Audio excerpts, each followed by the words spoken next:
Hello friends, welcome to Akulmach business channel. We work with many startups, helping them in their excellence journey.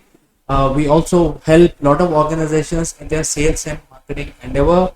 And if you want to engage with us, important links are given in the description below.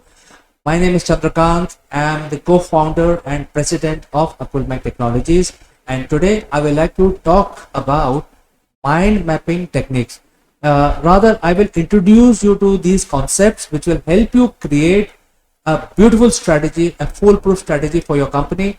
And mind mapping techniques will also help students who are preparing for the exam. So stay tuned.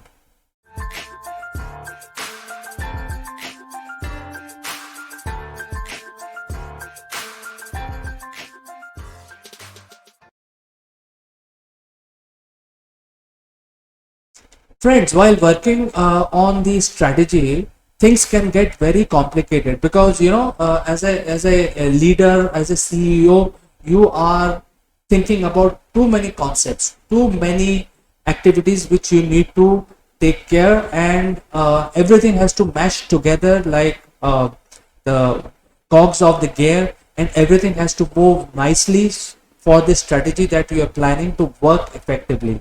Now, over time, this strategy can become very complicated, and somewhere down the line, you may lose the grip on this strategy, and that is when you start feeling the need of a database solution where you can capture all the data points which are important for you to strategize. And well, you can do that, but your mind is not very good in remembering the digital numbers, whereas data is in the form of digital numbers, whereas your mind is designed to very effectively remember the pictures. Naturally, your mind remembers the picture more effectively than the numbers. Say for example, if you have 1000 customers, you may not remember all the customers. You may not even remember more than 50 to 100 names. 900 customers names, you will have to go to some spreadsheet to find out what they are, etc. However, if you met your customers, then probably you remember majority of your customers, and that is why remembering them as a picture, the brain plays a vital role in storing the images rather than storing the numbers. So that is the first challenge. And if you're working on your strategy, or if you are a student working on your examination, learning about different chapters, you're reading too much stuff. By the time you finish reading, you would not remember half of it. So this is the same thing which applies in strategy planning, because strategy can get very complicated, and therefore it will then become numbers or database, as we call it. You would need some sort of database software solution which will start storing your strategy based data points. Well, the strategy can come from the type of customers that you have, the type of marketplace that you are in, the type of competition you are dealing with, regulation. So the strategy is an overall thing. The strategy has to look at every aspect, and also look at the budgeting, also look at the timelines, and any diversification. So it can get very complicated. And when you are doing strategy planning, and if you are a leader of even a small company, you would need some sort of a database. And usually this is what the database is all about. You start storing the data so that it will help you strategize better. And since this is a very dynamic thing, your strategy also needs to evolve at the same time, and therefore you want, as a leader, as a CEO, the data has to be readily available. But then once the data is available and it grows in size, you will not be able to make any sense of this data, and therefore you need specialized skills to work on this data. And that is when you start hiring or engaging with data scientists. Now these are the breed of people who work with data, and they have the ability to churn out any sort of results using this data. And that is where you will end up hiring few data scientists, which will help you give you with some key data points, so that you can then further strategize. However, you are not working the way your brain wants to work. You are now dependent on uh, the uh, uh, the databases which your company is working with, and that is where the strategy can go wrong, because if the data points are given calculated wrongly, the entire strategy can go wrong, and that is a very risky situation. And you will also spend a lot of time in validating the data, and therefore your stimulation to the your mind stimulation will also suffer because of this. Therefore, what I'm trying to tell you, friends, is that you must learn the mind mapping techniques, and you must listen to your brain. Naturally, our brain, our mind is best suited to remember the pictures and the sounds that we have heard, and the pictures that we have, so we can associate the faces and voices better than the data points.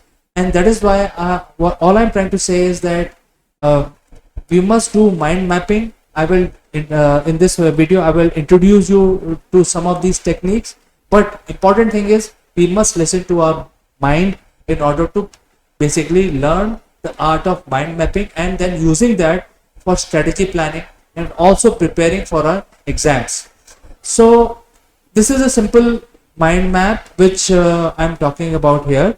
This is now you may say that it is a very bad handwriting, but it looks like very kiddish stuff, but believe me, it is not. It is something which is written down as key points. So you are running a small organization and you want to build a strategy. You will then start writing these key points, and usually mind map starts from the middle, where the key activity of the mind map is mentioned in the middle, and then from there it spreads outwards, and you keep writing these keywords which are important for the success of your strategy. And gradually these links will further grow into sub branches, where these branches will further divide into other activities which are required. For instance, the benefits, it can get divided into more activities and so on and so forth, and this mind map can keep growing further as your thought process also grows. Now the best part is, by doing this activity you will remember this as a picture, and the entire strategy will be in your mind, because all you have done is you have converted very complex data point into some keywords, and you have jotted them down on a plain piece of paper. And once you work with this plain piece of paper with a pencil or a small pen, you start remembering this picture, because you have only created it, and you can draw it any number of times in future. So you don't have to depend on a database solution, you will just depend on the mind map which you have created. Now at this point in time, I like to tell you that the mind map usually is only one page. You cannot spread the mind map onto multiple pages. So that is point number one. So learn how to make your mind map on a single page. You can add as many keywords as you want.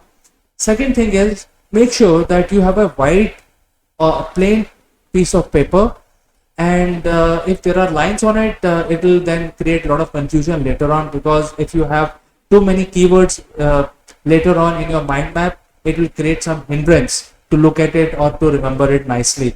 So make sure you have a plain piece of paper and a pen, but even if you have a ruled paper or a paper with lines, it's okay, because you can memorize this mind map and draw it again on a plain paper in future. So once you learn the art of writing these keywords, over time you will become very good at it, and you start making much clearer mind map. And the best part of creating mind map is that the student must start, and when they read a chapter, they can pick up some of the keywords and start writing these keywords into this kind of a tree structure, and then they will remember the entire chapter. They don't have to remember the entire chapter verbose.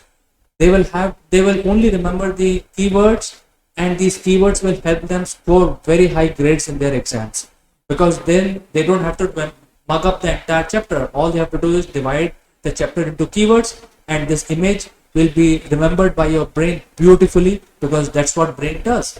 And gradually you will start making very clean mind maps, very nice ones. Friends, there are a lot of softwares also available.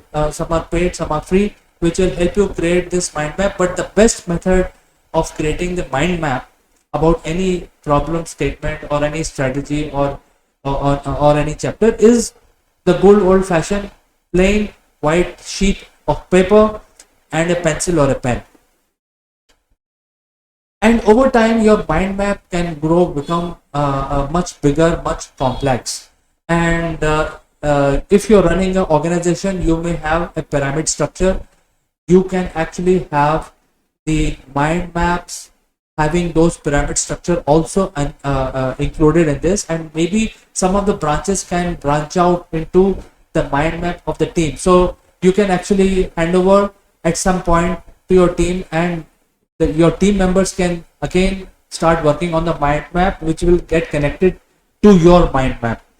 So this way the mind map technique can actually work across the organization, and since this is a living document, something changes, it will have impact, and then that impact will be immediately visible to you, and not only to you but to entire team, that by making one change in one of the areas of the mind map, how this impacts the entire organization and the activities that the organization is going to do.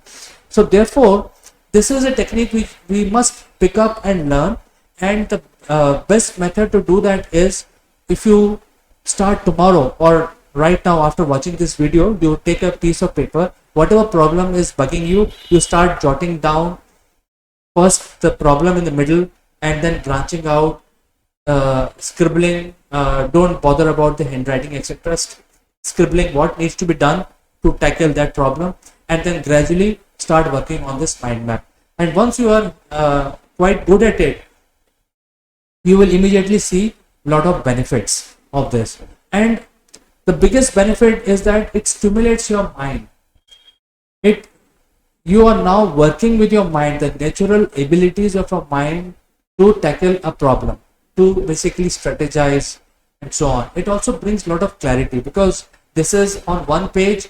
You know exactly where your company is going. In case you want to bring a change, you know where the change is happening, how it is changing, what other areas of the companies are getting affected. So there will be a lot of clarity, and it's all on one page. It will save a lot of your time, lot of your revenue, because you don't have to spend a lot of your money in these complex analytical tools and hiring expensive data scientists. And then since this is stored like an image in your mind, it is giving you faster access to the knowledge about your company. And therefore everyone must learn the mind map techniques. And if you are a student, then it is the best thing, that is the best age to start learning the mind mapping techniques, because you can prepare in a much better way for your exams. And believe me or not, if you are a student, you will actually start scoring very high grades if you follow the mind mapping techniques to remember your chapters.